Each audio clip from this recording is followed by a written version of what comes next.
Il a allumé, Baruch Hashem. Ishtabach Shemolad, Elad Lilad. Attention, tu vas le faire tomber, Yatikouijek.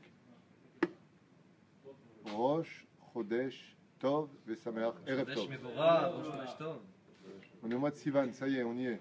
Alors aujourd'hui, bien entendu, ce soir, la première personne à qui je dis un grand bonsoir, qui nous regarde certainement en direct, c'est Valérie, mon épouse, puisque c'est notre anniversaire de mariage. On s'est marié à Rosh Chodesh Sivan. Eh oui. 7 jours avant vous. Ezrat Hashem, 7 jours avant moi. Ah, fait. Donc, chez Niske, Bezrat Hashem, d'entendre que des Kol Sasson, Kol Simcha, Kol Khatan, Kol Kala. Et de l'autre côté, nous sommes à 6 jours de Yom Shavuot. Ce soir, on étudiera la Amtakat Adinim. On avait parlé du sel la dernière fois, donc on va étudier un petit peu, atténuer les dinim. Les dinim, ça veut dire les rigueurs. Alors, d'abord et avant tout, je donnerai, avec votre permission, comme d'habitude, la date. On est dans le Sod HaChashmal Perek Revi'i, 4e chapitre, 4e livre, pardon. Rosh Chodesh, c'est le Aleph. Et on est le 14 du mois de mai. D'accord? Plaisir, Guess. Merci pour ton soutien. J'aimerais bien un jour te rencontrer, mais bon. Le Foch Shema pour tous les malades d'Israël, sans exception. Bichlala, Moratim Yakdosha, Vatorah, Chaya bat Miriam, Sarah, Talia, bat Efrat Miriam, Yafa, Johanna bat Shemesh, David Chaim ben Noah, Ezekiel, Yitzhak Chaim ben Rivka, Esther, Rachel, Valérie, Efrat, bat Arlet, Kwika, Rivka, Esher, Stéphane ben Moshe, Jani, Sarah, Gisèle, bat Louise, Léa, bat Kim Khaderi, Yosef, Gérard ben Julie, Michael ben Léa, Yehuda ben Eliaou Sayad, Joël Myriam, bat Sarah, Ora bat Myriam, Zohara, Adel bat Laetitia, Sarah, Haïm, Aaron, Lev ben Rivka, Efrat, Yehudit, Yael, bat Ruth, Morgan, Perla, Rouchale, bat Neliana, Loski, Esther, bat Louisa, Zouiza, Elef Alfe, Avdalim, Mazal, bat Simcha, Atia, Viviane, Rouchama, bat Mesaouda, Félix ben Esther, Erivka, bat Myriam, partout Shalem, Shalom, sans oublier Michel ben Elisa. Voilà. Chodesh Tov et Samer. On en a souvent parlé. Une des choses les plus importantes, c'est ce qu'on appelle Amtakat Adinim. On en a souvent parlé, tout le monde sait ce que c'est. Atténuer les dinim, c'est-à-dire la rigueur. Atténuer la rigueur, c'est quelque chose qui dépend de deux choses. Quand est-ce qu'en général, il y a de la rigueur dans le ciel? Chose qu'il faut absolument éviter pour nous. Comme c'est marqué, on vient de lire encore dans la paracha, et je me tournerai la face vers toi, ça veut dire... tu vois un peu dans le métro, quand tu as quelqu'un qui te chauffe, tu le regardes, et ton regard, ça veut dire, tu continues, je me lève. Ouais. D'où est-ce que ça vient, ça, ce genre de choses? Ça vient des dinim, ça vient de la gvoura. Le Créateur du monde, il dit, ne provoque pas que je te regarde de trop près. Ne me provoque pas. Si, ça veut dire quoi? On apprend de Hillel Azaken, dans Masechet Shabbat Lamed Aleph Amud Aleph, qu'une fois, deux personnes ont fait un pari d'énerver Hillel. Ils n'ont pas réussi. Il lui a dit, j'espère qu'il n'y aura pas de Hillel sur terre comme toi, tu m'as fait perdre 412. Qu'est-ce qu'il lui a dit, Hillel? Mieux vaut perdre le double et ne pas m'énerver une seule fois. Si Hillel Azaken, il vient dire, mieux vaut perdre le double et ne pas me fâcher une seule fois, imaginez maintenant si c'est Dieu qui dit, ne me fâche pas. Ta vie nous aide. Alors, qu'est-ce que ça veut dire? La première façon d'attirer Chaz Veshalom sur nous des dinim, c'est la Averot. Quand on fait des Averot, pas toutes, je vous dis franchement, pas toutes, une qui est Berumo Shalom, qui est des Meoraita, c'est celui qui joue avec la Brit Mila, ouais, ou alors avec une Goya. Où est-ce qu'on apprend ça? Parashat Balak. À la fin, sont morts dans le camp 24 000. Alors la tchouva, elle n'existe pas. La tchouva, elle existe. La tchouva, c'est la mort. Ad kedekar. Ça veut dire que la Torah me dit Oraïta, Vatetse magefa b'machane vayamutu 24,000. Ouais. Attends, bon, ils ont fait des bêtises. Ad kedekar. Il dit ouais, ad kedekar. Celui qui fait Zera Levatala, comme tu viens de le dire, il réveille les dinim sur lui tout de suite. Et à quoi ils s'en prennent? À sa vie. Mais comme la Teshuvah existe, Dieu ne va pas tuer tout le monde dès qu'il faute. Donc il s'en prend à quoi? À l'argent. C'est ce qui se passera à Harit Hayamim. La Gemara dans Masechet Sanhedrin nous dit Ad Shikala Prutaminakis, étant donné qu'à la fin des temps, si on est tous chayav, si on est tous obligés de rembourser nos dettes, alors quoi, Dieu va nous tuer? Alors à quoi sert la Géoula? Parce qu'on aura assimilé, parce qu'on aura fait Zer Levatala, de la pornographie, du Lachon Hara la journée. Chayav Mita. Alors quoi, on va mourir? Kelev Tashlichun. Qu'est-ce qu'il dit Hachem? Il dit, j'ai créé deux vies chez l'homme. Je crée sa neshama et je crée son oseille. Quand tu prends de l'argent à quelqu'un, tu lui voles, le mec il veut mourir. Et qu'est-ce qu'il dit en général? Tu m'as pris ma vie.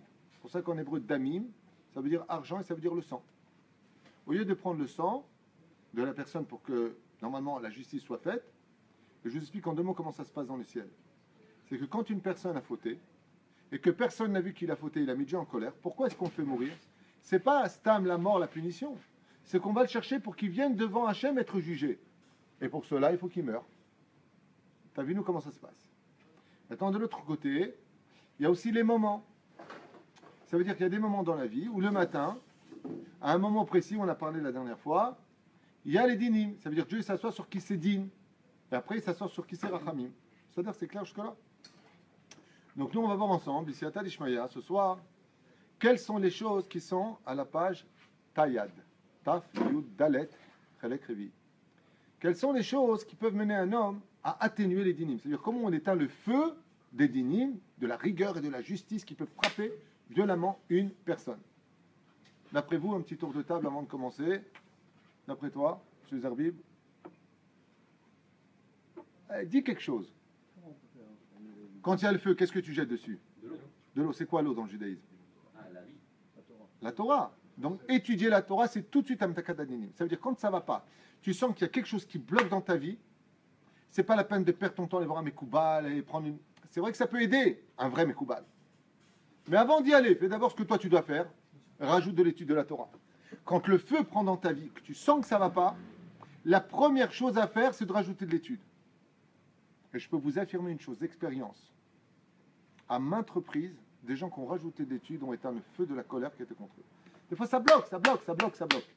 Alors une femme, elle va me dire, mais je ne comprends pas. Et pour une femme, qu'est-ce qu'elle fait, elle? Une fois dans la vie, mais ça bloque. Tu sens que rien ne va. On dit, rien ne va plus, faites vos jeux. Bah, si rien ne va plus, pourquoi tu veux que je fasse mes jeux? Azman Yosé, encore une autre chose, Abraham, d'après toi? Bonne réponse. C'est Dakar. Tatil mimavet. Et c'est mavet. Minadinim. Quand il y a mavet, c'est qu'il y a un din qui est descendu. Si tu vois que ça bloque dans ta vie, tout de suite, étudie la Torah. Deuxièmement, mets de la tzedaka. Encore une chose, Proklali, je veux les détails de la tchouva. Quoi, par exemple? C'est pour ça que j'ai dit haraka. Haraka, c'est chelek matchouva. Bon, d'accord, j'accepte. Alors, teshuva et regret. Allez. Moshe. Mon cher et tendre ami Yehuda.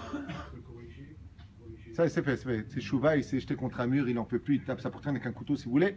Passez à des techniques. Chose très connue. Gemara me faut non? Qu'est-ce qui annule un décret? Qu'est-ce qui peut annuler? Bon, on n'a pas le temps, je vais vous le dire. Tfila, Tseaka. Parle, il te des doutes, crie à Dieu. Hachem, aide-moi. El Melech Yoshev al Kisei Rachamim ou mitnaeg b'chasidut. Ma'avir Roa Gizar Tcheladam. Quoi encore? Quoi encore? Qu'est-ce qui peut encore nous sauver? Et là, ça a été fait. Laissez tomber tchouva et je me plante la poitrine, c'est fait. C'est coupé. Passez à autre chose. Très connu. Maseret Ta'anit. Le jeûne. Quand tu veux annuler un décret, tu vois que ça bloque, ça bloque, ça bloque, ça bloque, fais un jour de jeûne. Bidjouk. Alors là, tu rentres dans l'explication de Ben Ishraï. Il a fait Merod. C'est un Gemara, on mérite. Tzaka, Tzedaka, Vetzom, Ma'avir, Roi, le mal. Alors j'ai un secret à vous apprendre pour ça quand même, parce que c'est quand même très important. Chaque fois qu'il y a des dinim,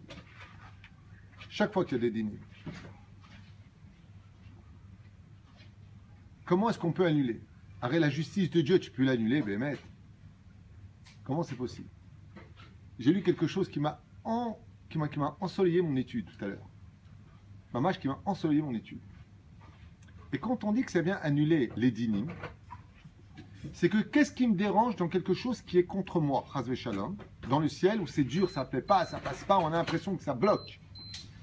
Il explique qu'en réalité, on ne peut pas annuler des xérotes du din, parce que quand Dieu il laisse une chose se faire, c'est la justice qui se fait. Et qu'est-ce qu'on crie nous tous les jours dans notre cœur ou pendant les fêtes? Ado Hashem Hu Elokim. Et ce secret-là, il est extraordinaire, parce que quand tu dis Hashem Hu Elokim, alors je vais poser une question rapide. Hashem, ça représente Chesed. Elokim. Donc la dernière des choses que tu dois me dire, c'est quoi? Que Hashem Hu Elokim. Oh, déjà, Nachon, au niveau de l'intellect, tu dis Yud Kevavke, c'est Midata Chesed, c'est la bonté. Elohim, c'est Midat Adin. Alors ne me dis surtout pas Hachem ou à Elohim. C'est n'importe quoi. Mais non, pas du tout. C'est pas n'importe quoi, c'est mieux que tout. C'est que derrière cette écorce de dureté se cache un fruit hyper sucré. Et quand tu dis Hachem ou à Elohim, ça veut dire que quand tu viens annuler un din, c'est quand Dieu il enlève le din et que tu vois que dans le din se cachait le chesed. Il n'y a pas un plus grand chesed au monde que ça. Il n'y a pas un plus grand chesed au monde que ça. Lema d'avoir domé. C'est comme tu vois quelqu'un qui te prend de l'argent dans ta poche de ta veste qui est accrochée là-bas. Tu es comme un fou. Tu lui dis comment? Quel chutzpan, tu me voles de l'argent? Il lui dit regarde juste dehors s'il te plaît ta voiture. Tu vois la police là, ils sont en train d'aligner tout le monde. Je t'ai pris 5 shekels pour pas qu'ils te mettent de PV. Qu'est-ce que tu lui dis? Todarabba. Mais il t'a pris 5 shekels de ta poche pour... C'est exactement ça les dinim. Ça veut dire que le chesed que Dieu te dévoile, c'est pourquoi dans le din, il y avait un chesed. Et ça, c'est le plus grand cadeau qu'on puisse recevoir sur terre. Tu vois quelqu'un qui te prend de l'argent de ton porte-monnaie et qui se barre dehors. Attends, mais c'est pas possible, qu'est-ce que tu fais? Tu l'engueules, tu l'attrapes, comment tu peux me faire une chose pareille?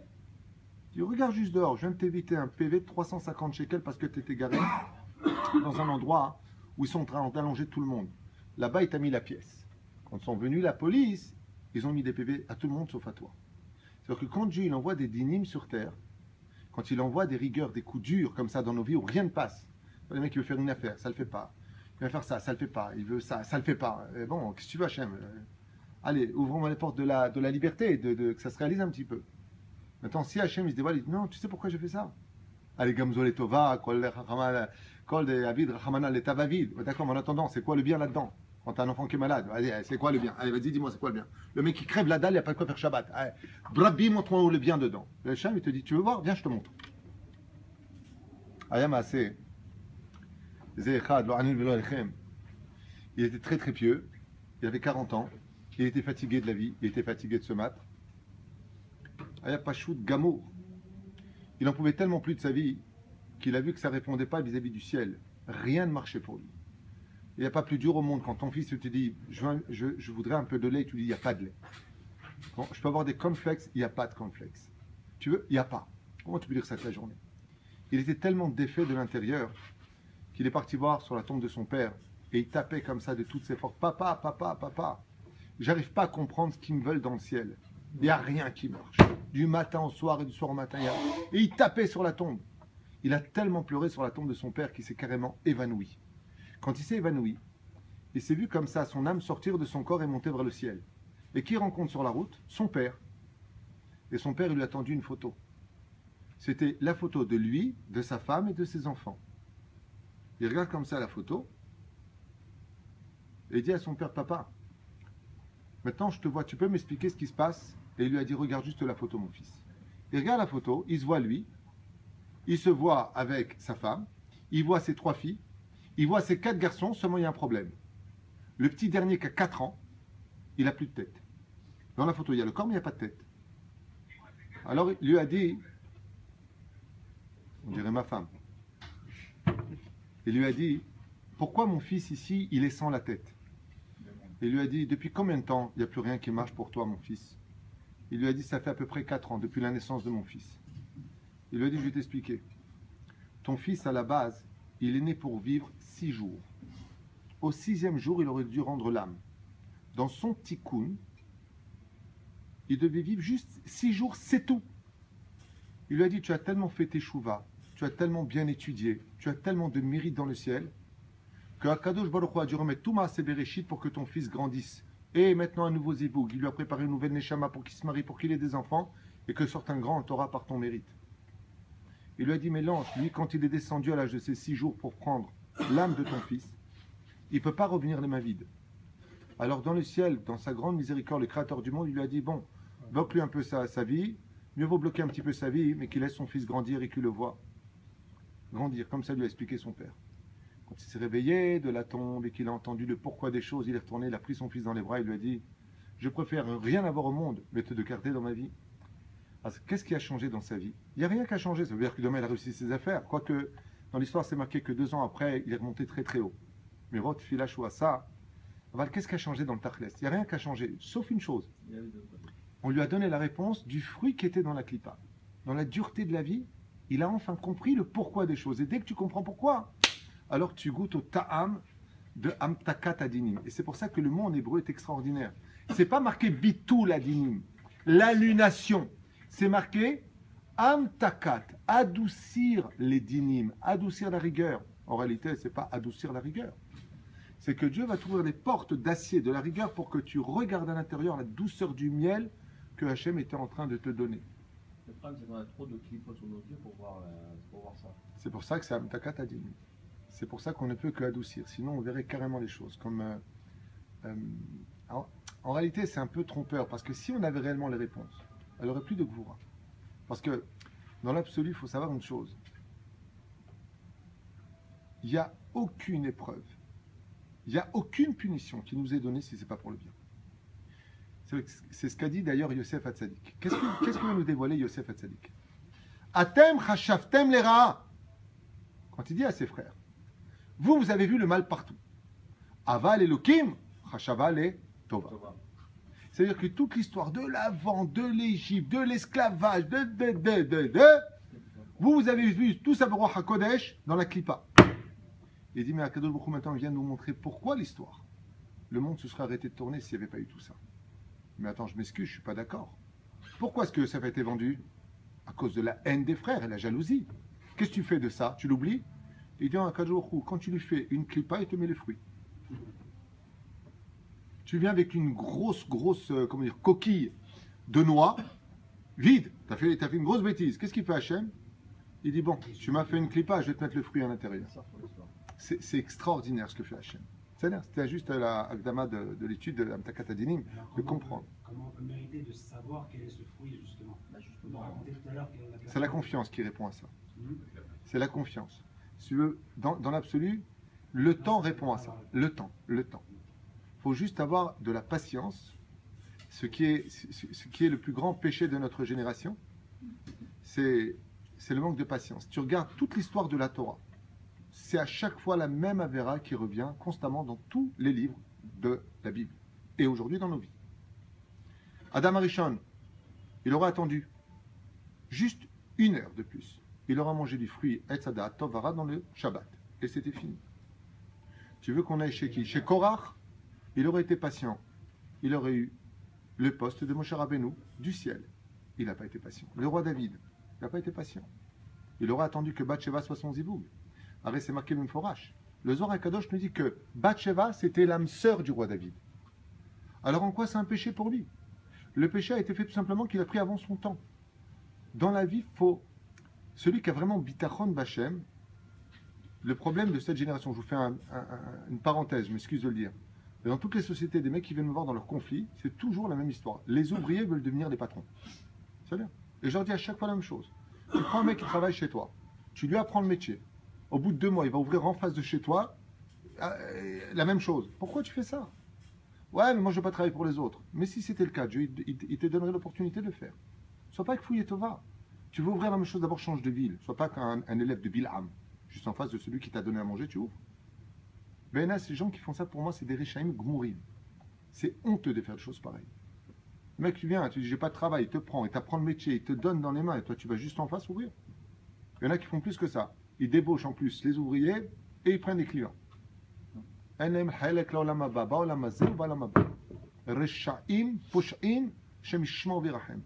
Que Dieu nous débarrasse de ce genre d'individus sur terre. Je suis très dur avec eux. Pourquoi? Parce qu'ils ont Rachid, tu sais comment il les appelle ces gens-là? Ils ont l'art du serpent, ça s'appelle. Comment quelqu'un il te prend de la rue, tu sais rien faire de ta vie. Il t'apprend le métier, il te fait confiance, il te donne un poste, il te met ses clés entre les mains. Tu travailles avec lui, il te paye. Et toi, tu vas ouvrir juste en face. T'as le mythe Bayesh. D'où est-ce qu'on apprend ça? De Elisha et de Gehazi. C'est-à-dire quelqu'un va me dire, il est dur le rab là en parlant comme ça. C'est pas moi. Moi je suis un âne batté. Moi je suis rien. Qu'est-ce qu'il dit la Gemara à propos de Gehazi, l'élève de Elisha? Qu'est-ce qu'il a fait Gehazi, je t'en prie? Il a tout appris d'Elisha. Et juste en face, il a ouvert la yeshiva, en face de la yeshiva de son maître. En face. pour lui faire concurrence. Hein, lo halik olam haba, Racha, Talomid Bayesh. C'est pas comme la Gdil Torah l'a dit, il a fait ça les Shem Shamim, Yan Baya. Il voulait peloter les femmes, il voulait le kavod, il voulait l'argent. Il lui a dit, va, donne-lui, dis-lui que les enfants ne veulent pas de salaire. Lui, qu'est-ce qu'il a dit? Il a dit, tu ne veux pas de salaire, moi je veux le salaire. Il a pris le salaire. Il a fait tomber la Torah dans la clipa. La reine, tout ça, ça met horaire d'inim. Tout ça, ça vient réveiller des dinim. Pour ça, je te dis que le manque de patience dans la vie, si à Kadosh Baruch Hu veut que tu sois en haut, tu seras en haut, que tu veuilles ou que tu veuilles pas. Au contraire, tu veux monter haut, cherche à descendre. Écoutez bien ce que je vous dis. C'est pour ça de Rabbi Moshe Léry. Tu veux qu'on t'élève, pas pour t'élever. Il ne faut pas que tu t'élèves toi-même. Vous comprenez ce que ça veut dire? Tous. Des fois, le problème, c'est qu'on se retrouve dans une situation où on ne sait pas si c'est la patience s'il faut attendre, ou si parce qu'on a mal fait ou qu'il faut arranger quelque chose. Ah, ça, c'est chaque cas. Ça, ce que tu dis, c'est compliqué. Tu as raison. Il faut attendre encore 2 ans, 3 ans, on ne va pas le savoir. Aval, encore une fois. Les simanim viennent. Moi, je peux te dire que d'expérience jusqu'à aujourd'hui, ma marge d'expérience dans mon métier, je te parle de consulting, j'ai vu des choses derrière le rideau que les gens ne savent pas, qui sont vraiment dommages. Moi, j'ai connu un mec à Paris qui était prêt à laisser à sa société à un ouvrier, d'accord?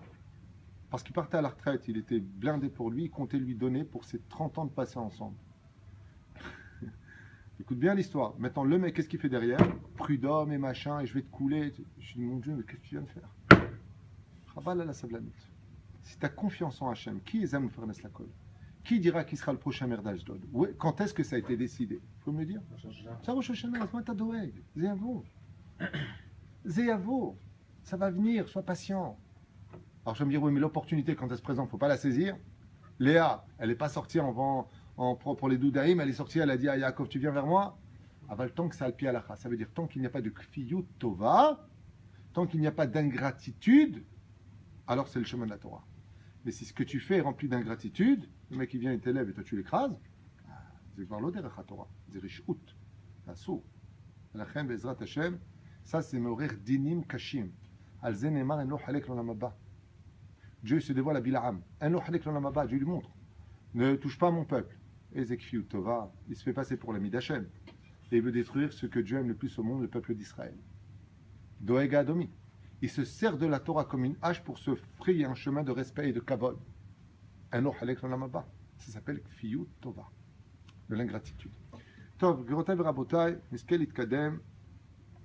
On avance un petit peu, comme c'est marqué, Tchouva, Tfila, Utsaaka, Mavirim, et Roa, Agzera. Vechen avinu malkenu Rak, Roa, Agzar, Dinenu, Makshim, Sheavir, Rak, et a Roa, Shebagzera. C'est-à-dire ne faire passer que le mal de l'Agzera, et pas plus que ça. Velo, Agzera, Atzma.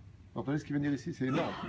De retirer le mal de l'Agzera, mais que Dieu n'annule surtout pas l'Agzera. C'est tout ce que je viens d'expliquer en préface, ce que je viens de vous dire. L'Agzera, c'est quand Dieu il envoie une Gzera, c'est-à-dire un décret contre nous, ou sur nous, plus exactement, il n'y a rien qui est contre nous. Il ne faut jamais chercher à annuler ça. Il faut simplement retirer le mal de ça. Il faut simplement retirer le mal de ça, c'est-à-dire ce qui pourrait provoquer chez nous des larmes. Avant les xérotes contre nous, elles sont toujours bonnes, parce que Dieu ne fait que du bien. C'est toute la différence. C'est-à-dire, ça on le sait. Je voudrais avancer pour passer, parce que sinon on ne va pas s'en sortir. Donc tout à l'heure on l'a dit, klipa, le mot klipa qui veut dire écorce, dureté que nous voyons, Gematria, Gvura. C'est la même Gematria que le mot Gevura. C'est bien. On avance dans la page maintenant, Taf, Yud, Tet. C'est bien, parce qu'on va parler du Mélar. Alors, il y a une chose aussi, un élément, qui est capable d'atténuer les dynimes. C'est pour cela que, quand on mange taref, au niveau des yeux, on ne voit rien. Et plus vous allez manger pas cachère, ou mélanger le lait et la viande, par exemple, et plus vous allez avoir d'écorce sur les yeux pour ne rien voir dans la vie, ne pas voir la gravité, voir le danger dans lequel vous allez vous mettre. Le lait représente le chesed, vous le savez, et la viande représente le din. On a parlé à maintes reprises. Il y a une chose que les gens pensent, et ils ont raison. De manger taref, ça veut dire non cachère, metamtem et ta lèvre rend le cœur de l'homme débile. Donc il va falloir épurer de lui le sang. Pourquoi? Au niveau du pshat et de la halacha, de manger le sang de l'animal, c'est consommer le côté animal de l'animal. Ce qui fait que quand je ne mange pas cachère, je mange automatiquement l'âme animale qui était en lui. donc je peux devenir animal moi-même. C'est le premier degré d'explication. Au niveau du drash, l'explication change totalement. Comment est-ce que je cachérise de la viande? Quel sel? Ou du gros sel. D'accord? Le gros sel, au niveau du pshat de la halacha, elle est indigne de sfog. C'est une éponge. Qu'est-ce que fait le sel? Il va absorber le sang. Il faudra vite rincer après la viande de son sel pour retirer l'âme animale, qui a dam ou un nafesh. Première explication. Deuxième explication. C'est que le sang, c'est des dynimes. Je répète le mot dynim, rigueur, justice, coup. C'est-à-dire, le sang, c'est des dynimes. Ça veut dire que, quand est-ce qu'on voit qu'un coup, il est dur? Quand le sang a été versé. Qu'est-ce qu'on fait pour atténuer les dynimes? On envoie du sel. Une explication beaucoup plus profonde. Comment on cachérise la viande? Je m'explique clairement. Comment l'animal qui vient de la nature, Hateva, Gematria, Elohim, il a dans son sang les dynimes. Sachez-le. Quelqu'un qui ne mange pas cachère, non seulement il rend son cœur débile, au point de ne... Il peut kiffer un cours de Torah, mais il ne changera pas. À cause du fait qu'il ne mange pas cachère. Ça veut dire, il va dire la Torah, elle est vraie, j'aime bien la Torah, le mitzvot, mais lui, il ne quittera pas le mode obscur. Pourquoi? Parce que son cœur est attaché maintenant à la nature animale et non pas à l'élévation spirituelle. Donc il peut te dire la Torah, elle est vraie, je l'aime bien, mais moi je ne changerai pas. Qu'est-ce qui lui permet cette chutzpah de dire une chose pareille? C'est parce qu'il ne mange pas cachère. On balle. Allez, on base. Maintenant revenons à l'explication qui nous concerne. Le melach, c'est amtakat adinim achi chazak sheyesh. Donc comment maintenant moi je vais annuler les dynimes, c'est-à-dire les rigueurs qui sont dans le sang de l'animal, en y mettant du sel. C'est pour cela que quant à Sodome et Gomorrhe, qui était une ville de quoi? Débauche, Rechaïm, mais vous n'avez pas dit le principal. Mais ils étaient Midatadine surtout. C'était une ville de Dayanim. Quand l'autre est arrivé sur place, et qu'ils ont vu que c'était un homme extrêmement dur, ils lui ont dit, toi, tu es digne d'être le Dayan, le juge suprême. Et ils l'ont nommé juge suprême. Incroyable. Et quelle justice ils avaient en eux? Vous n'allez pas me croire, Rabbi Yaakov Moshe Harlab Zatzal nous dit, ils avaient la justice de la justice divine. Qu'est-ce que ça veut dire? Le Rabbi Yaakov Moshe Harlab, il dit qu'ils étaient tellement dans les dynim, tellement dans la rigueur, qu'on est tous égaux, que celui qui rentrait lui coupait les pieds s'il était trop grand pour qu'on fasse tous la même taille. Il n'y a pas d'homme supérieur, il n'y a pas d'homme inférieur. De l'autre côté, tout était faussé. Pourquoi il ne donnait pas de l'argent aux pauvres? Eh bien parce que le verset de la Torah nous dit Hachem Morish ou Mahashir. Qui c'est qui rend riche? Qui c'est qui rend pauvre? Les clés de la parnasse sont dans les mains de qui? Les clés de la vie et de la mort sont dans les mains de qui? Hachem. Bah alors, de quoi tu te mêles si c'est Dieu qui dirige le monde? Qui tu es toi pour venir maintenant donner un Shabbat, quelqu'un ait fait à manger? Dieu il a besoin de toi. C'est ce que disaient les habitants de Sodome et Gomorrhe. C'est pour ça que dans la Mishnah, il y a marqué Sheli, Sheli, Shelcha, Sheli, Maou. Ce qui est à moi est à toi, ce qui est à toi est à moi, c'est qui? Racha. Mais celui qui dit Sheli, Sheli, Veshelcha, Shelcha, il est Benoni. Et qu'est-ce qu'on rajoute après dans la Mishnah? Non. Vei Mida Sodom. C'était la Mida de Sodome et Gomorrhe. Qu'est-ce qu'ils disaient eux? Ils ne disaient pas ce qui est à toi est à moi, ce qui est à moi est à moi, comme le rachat. Ils disaient nous sommes dans l'équilibre de la balance. Benoni. Sheli, Sheli, Shelcha, Shelcha. Moi je ne te demande pas ce qui est à toi. Toi tu ne touches pas ce qui est à moi. Parce que ce qu'on a, ça a été décidé à Rosh Hashanah. Ils étaient Midatadin. Maintenant on va commencer à comprendre profondément pourquoi Hachem il a envoyé Gofrid Vamelach. Vas-y Gofrid Vamelach. Il leur a envoyé le Gehinam sur terre. Il a dit puisque vous voulez vous prendre pour moi, alors que moi, qu'est-ce que je vous ai demandé? Bémet la Ta'ana a dit le Rav Yaakov Moshe Harlap, elle est excellente. Qu'est-ce que tu répondrais à quelqu'un en disant imagine maintenant, tu veux aider quelqu'un à faire la bar mitzvah, lui acheter une paire de tefilines. Attends, moi je viens te voir, je te dis Stéphane, pourquoi tu l'aides? T'as l'homme de Bayesh, tu sais que tu contredis le créateur du monde. Si Dieu voulait qu'il ait des tefilines, tu crois qu'il a besoin de toi, Dieu? Ça veut dire que toi, tu peux mieux aider que Dieu? Qu'est-ce que tu répondrais? C'est un fait ou non? Rabbi Yaakov, Le Rav Yaakov, mon cher Harlap, il répond un peu ce que m'avait répondu Rabbi Moshe Ederi. Il dit, hein? Le roi d'Israël. C'est d'accord, Zanu Avotra, Val Tisbol. Je vous donne un exemple. À l'époque, à la Vache Shalom, un de mes grands cousins était un homme qui n'était pas très droit. Que Dieu repose son âme. Il est décédé. Et il a été frappé du sida et d'autres maladies. Il est presque devenu